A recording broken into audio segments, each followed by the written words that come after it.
Hi, I'm Curtis, and this is Mingled with Scripture.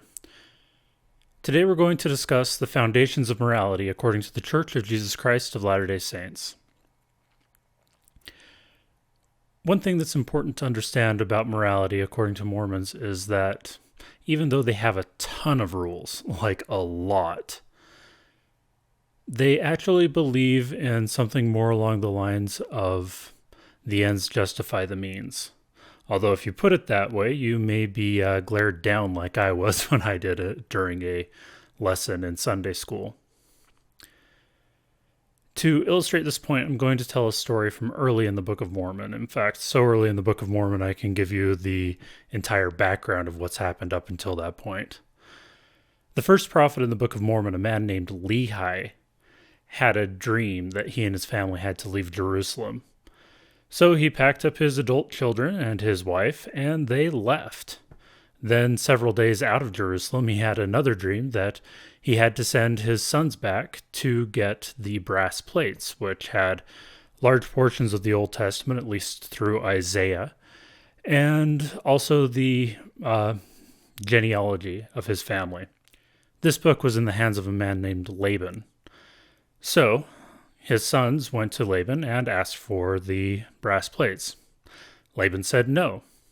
So his sons went back to their house and gathered up all of their valuable things. They were planning on trading the valuables for the book. And Laban decided he would rather rob them than make the trade. So he had his guards chase them out of the house and kept all their valuables and didn't give them the trade. The two oldest brothers were pretty upset about this, and outside of the walls of Jerusalem, they were like, screw this, let's go and tell Dad that we couldn't get it. Their younger brother Nephi decided that he would go back and try again, because God would not give a commandment without also giving a way for that commandment to be fulfilled. This is the part that the Mormons really like to quote when they're doing their lessons on this story in the Book of Mormon. So Nephi goes back and he runs into Laban, passed out drunk in the street by himself. And an angel appears to Nephi and tells him, all right, Laban's been delivered into your hands. You need to cut off his head, take his clothes, steal the book. And Nephi says, no, murder is wrong. And the angel says, no, this is what you need to do. And Nephi pushes back again, and the angel says, no, it's better that one man should perish than nations should dwindle and perish in unbelief. So Nephi lobs off Laban's head, steals his clothes, goes to Laban's library, lies to the librarian, says he's Laban to get the book, but not only that, he kidnaps the librarian while he's at it, takes the librarian out of the city walls, then reveals that he is actually kidnapping the librarian. This librarian ends up going with him to across the sea to America, because that's how the Book of Mormon goes.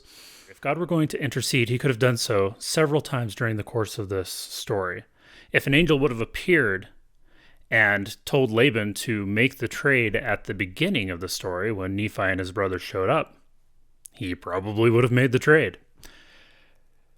Either just given them the plates or agreed to trade for their gold. But he didn't. Instead, the angel showed up when Nephi would have to murder, lie, kidnap, and steal to get the plates. If the angel had shown up at a different time earlier and said, hey, make the trade for the gold, or just give them the plates, or appeared to the librarian and said, take these plates and meet these guys outside of the city, any of these cases would have had Nephi committing less sins in order to achieve his objective. But I think that's kind of the point. That if God gives you a commandment, they expect you to do whatever you need to do to fulfill that commandment. When I was a missionary, we would teach the 10 Commandments, and then we would teach Jesus' 2 great commandments, to love God and to love your fellow man. And then we would ask, what does it mean to love God?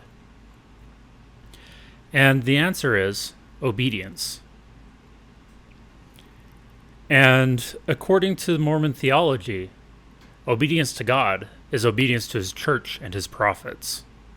I believe that there are 3 things, a hierarchical order, that decide what's right and wrong, the underpinnings of looking at morality in the Mormon Church. What makes something right, not just the list of what's right and wrong. The first is, does it promote, protect, and help the church grow? The second is obedience to the church and following their rules. And a distant third is showing kindness and compassion to your fellow people. And the third one exists in service of the first two. And this is something that Mormons could actually give pushback to. You won't run into many Mormons that would explain their belief in the church in this way.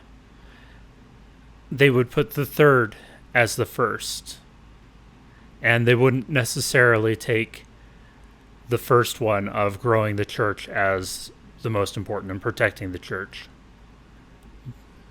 But when you study the teachings of the church, when you look at the story that every Mormon studied, because it's in the first couple of chapters of the Book of Mormon, where Nephi murders Laban in order to make sure that the church would be able to grow in the future.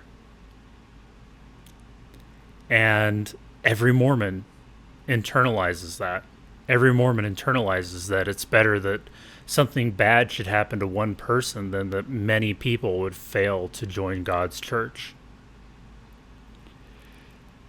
All of this could be fine. All of this could be good, assuming that the Mormon church is true. And the linchpin as to whether or not the Mormon church is true is whether or not the Mormon church has true prophets leading it. And that will be the subject of the next video. Prophets in the Church of Jesus Christ of Latter-day Saints. Until then, ciao.